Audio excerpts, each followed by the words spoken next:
Assalamualaikum warahmatullahi wabarakatuh. Saya Miftahul Jana ingin mempresentasikan materi pertemuan 1 tentang bisnis dan lingkungan bisnis.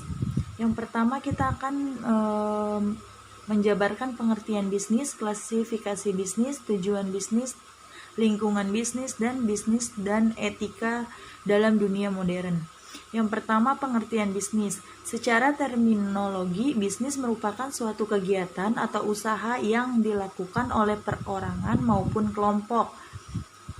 Dalam perkembangan zaman, dunia bisnis semakin kompleks saat ini. Pengertian bisnis ini contoh pengertian bisnis menurut beberapa para ahli. Di next ya. Dilanjut dengan produk yang dihasilkan dan diperdagangkan dalam kegiatan bisnis. Yang pertama, tangible goods, barang-barang yang dapat diamati oleh panca indera manusia. Contohnya seperti mobil, motor, rumah, dan barang elektronik lainnya.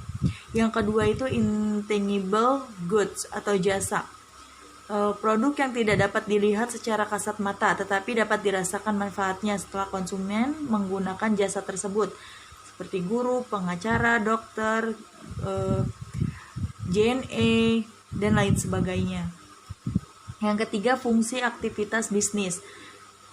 Yang pertama, acquiring raw materials. Yang kedua, manufacturing raw materials into product. Yang ketiga, distributing product to customer. Kegiatan distribusi. Yang pertama, melalui perusahaan bisnis, misalnya distributor, agen, ekspedisi, toko, dan asuransi. Yang kedua, dilakukan langsung oleh produsen itu sendiri kepada konsumen akhir, yaitu dengan menggunakan sistem distribusi direct selling seperti CNA dan Tupperware. Klasifikasi bisnis. Secara umum ada 9 kegiatan bisnis yang tercantum dalam klasifikasi lapangan usaha Indonesia. Contohnya pertanian, produksi bahan mentah, industri atau manufaktur, konstruksi, usaha perdagangan besar, eceran, rumah makan, dan akomodasi, usaha angkutan, pergudangan dan konsumsi, usaha finansial, asuransi, dan real estate, usaha jasa, usaha yang dilakukan oleh pemerintah, dan lain sebagainya. Terima kasih, sekian dari saya penjelasan materi tentang pengertian bisnis. Kurang lebihnya mohon maaf. Wabillahi taufiq wal hidayah. Wassalamualaikum warahmatullahi wabarakatuh. Saya akan menjelaskan pertemuan kedua, materi dasar-dasar manajemen dan bisnis. Yang pertama, manajemen ialah proses menggunakan berbagai sumber daya organisasi dalam rangka mencapai tujuan organisasi melalui berbagai fungsi, seperti perencanaan, mengorganisasikan, memimpin, dan mengendalikan pekerjaan anggota organisasi. Yang pertama, manajemen sebagai ilmu pengetahuan. Yang kedua, manajemen sebagai orang. Dan yang ketiga, manajemen sebagai karir. Dan yang keempat, manajemen sebagai seni. Yang pertama, manajer, orang yang bertanggung jawab untuk mengarahkan usaha yang bertujuan membantu organisasi dalam mencapai sasaran. Yang kedua, tingkatan manajer. Yang ketiga, ini tingkatan manajer. Yang ketiga, ini proses. Proses adalah cara sistematik yang sudah ditetapkan dalam menangani kegiatan.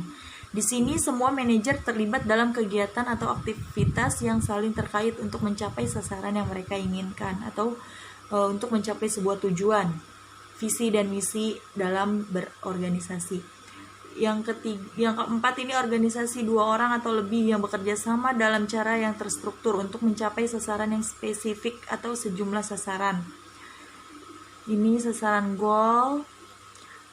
Ini contoh planning atau perencanaan, proses menetapkan sasaran dan tindakan yang perlu untuk mencapai sasaran yang di atas tadi. Yang ini mengorganisasikan, proses mempekerjakan 2 orang, sudah dijelaskan di atas ya. Yang ketiga ini leading atau memimpin, sama dengan manager, controlling, pengendalian, efisiensi, kemampuan, efektivitas. Dan yang ini unsur-unsur di dalam manajemen dikenal dengan istilah 6M. Yang pertama, method, material, machines, dan money. Yang keenam adalah market. Yang pertama, orang yang diajak bekerja sama. Method adalah cara yang diperlukan, material bahan yang diolah, machines alat kerja yang dipergunakan. Yang kelima, money modal untuk usaha. Yang keenam, market, itu kayak apa yang mau kita jual, tempatnya di mana. Ini bisnis, contoh bisnis, aktivitas usaha yang akan mendatangkan profit atau laba. Yang ini strategi bisnis, knowledge, pengetahuan tentang perusahaan, produk, pelanggan, dan partner. Ini attitude. Contohnya ini skill yang harus kita kuasai dalam berbisnis. Komunikasi, menjual, berpikir kreatif, memecahkan suatu masalah, hubungan antara manusia ini sangat penting untuk kita membangun bisnis. Sekian presentasi dari saya, kurang lebihnya mohon maaf. Wabillahi taufiq wal hidayah. Wassalamualaikum warahmatullahi wabarakatuh.